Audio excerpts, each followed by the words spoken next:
que a doutrina moderna hoje, que trabalha com igualdade, vai dizer que igualdade e liberdade é a mesma coisa. Não é algo diferente. É como se fosse uma moeda com as faces opostas, mas que estão na mesma moeda. O que eu fico inconformado, isto sim, e eu não encontrei um argumento contra, é porque que esse indivíduo, o Bruno, vai ter um julgamento midiático, como o Nardoni teve, e os outros que são acusados por mesmos crimes, às vezes piores, não têm essa oportunidade, porque há um desequilíbrio na balança.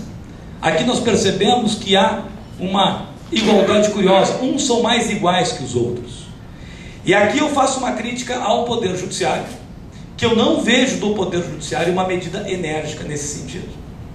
Às vezes eu discuto isso aí em programas de televisão, chego em casa, me puxam a orelha, mulher juíza, né? Como é que me fala isso? Um dia desse, nós estávamos num debate, eu falei mal dos 2 meses de férias de juíza, né? Toquei pau nos 2 meses de férias, que é uma pouca vergonha. E disse mais, tem juiz cara de pau que vem reclamar, e advogado cara de pau, e promotor cara de pau também, que vem reclamar de que os processos são morosos, mas vamos tirar então os 2 meses de férias, fica 1 mês de férias, já aumenta 12% do rendimento. Bom, cheguei em casa, fiquei ouvindo 2 dias aquilo ali, né? Mas tem que ter opinião, nós temos que ter opinião, e temos que formar opinião. Pode ser até que eu esteja errado, né? Mas pode ser que eu esteja certo. O fato todo é que o princípio da igualdade, ele é fundamental, e ele tem que ser imposto no processo.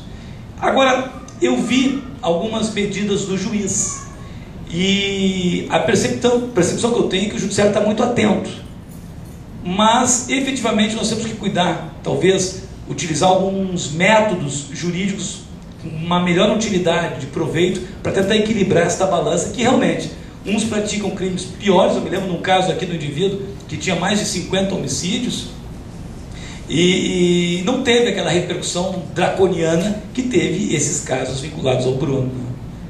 Mas eu acho que isso aí é amadurecimento, acho que vai ter mais tempo ainda para a gente amadurecer.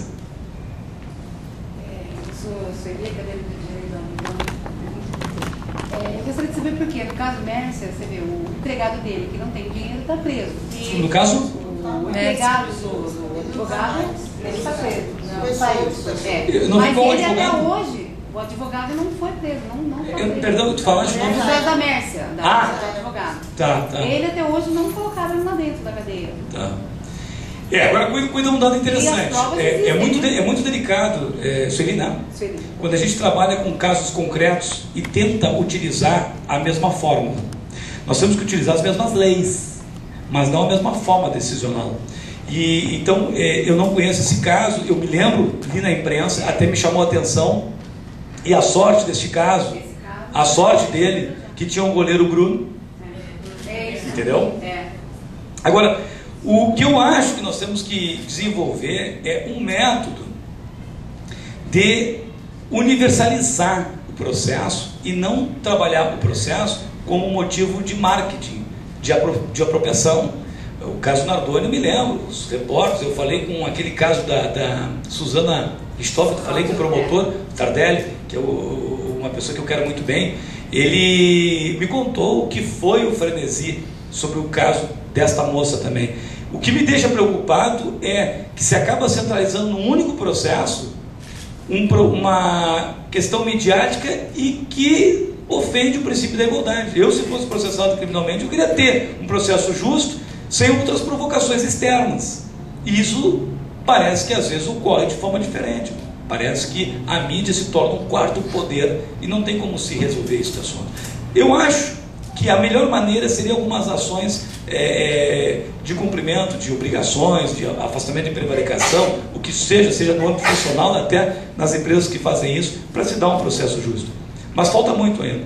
Agora, por exemplo, existe um caso interessante, que é o Código de Processo Civil, que querem mudar a lei.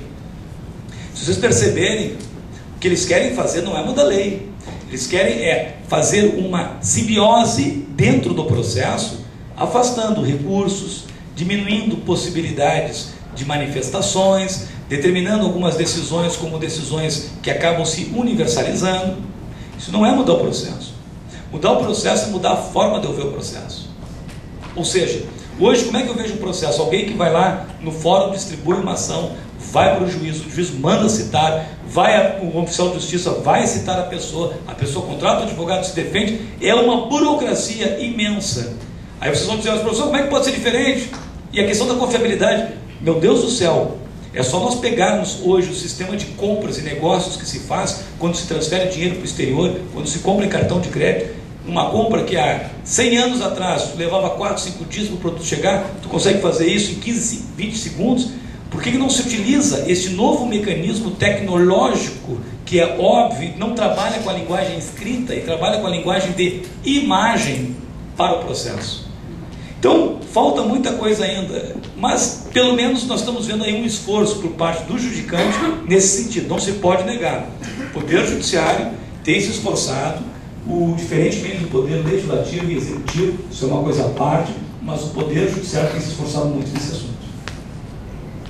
Eu sou o Fernando da Cruzeiro do Sul. Eu queria, no caso do Bruno, se os acusados eles confessassem, mas eles negassem os requintes de crueldade, eles poderiam ser, não poderia ser considerado como um homicídio simples, eles pegariam a pena? Boa essa pergunta. Eu sou da tese de que se o indivíduo confessa o crime, ele tem direito a uma redução de 50% a 60% da pena. Não, eu sei que não está perguntando isso, mas eu sou dessa tese. Eu acho que a confissão deveria se dar muita vantagem. Eles viram que não teria mais jeito, né? Eles tentaram diminuir a pena. Não, mas acontece o seguinte, tu terias condição, eu sou da opinião, de dar vantagens à confissão de forma a reduzir o espaço processual do tempo. O que acontece? Da maneira que está hoje, confessar um delito é algo meio louco. Porque às vezes tu entra num processo como uma roleta, que tu pode perder, mas tu pode ganhar, pela existência de provas. Então o nosso sistema processual penal, ele favorece a não confissão. Mas vamos imaginar que ele confessasse o crime, certo? Mesmo assim não afastaria eventual agravante ou qualificadora, porque isso chegaria aos jurados e eles poderiam decidir em aumentar a pena. Então não teria esse favorecimento. Não. Alguém gostaria de fazer mais alguma pergunta? Doutor, o senhor acha que nos dias de hoje, os irmãos Naves seriam condenados? Nos dias de hoje, os irmãos Naves seriam condenados e mais, a revisão promovida depois iria perder. Eles iam continuar presos. O caso dos irmãos Naves é um caso bem interessante, que é o dito clássico processo penal. Dois irmãos, que eles estão numa cidade de Minas Gerais, eles recebem um amigo, esse amigo tinha dinheiro numa venda de arroz, esse amigo foi para um cabaré de noite, quando ele volta do cabaré, a prostituta levou o dinheiro. E ele, envergonhado, porque teria que levar o dinheiro da venda de arroz para o pai, ele desaparece. Começa uma investigação e se sabe que as últimas pessoas que estiveram com ele eram os irmãos Naves. Foram levados para o júri popular. No júri popular eles foram absolvidos. Houve um recurso ao Tribunal de Justiça. O Tribunal de Justiça, naquela época, poderia reverter a decisão do júri e condenar. Hoje, só pode desconstituir a decisão do júri e mandar para novo julgamento. Lá, reverteram a decisão do júri e condenaram os réus. Levaram os réus para a prisão. Anos mais tarde, um réu morre, o outro continua preso e se descobre que a vítima estava viva, o que determina a soltura do que estava preso. Um morreu sem saber que mais adiante seria inocentado. No sistema que nós temos hoje, nesse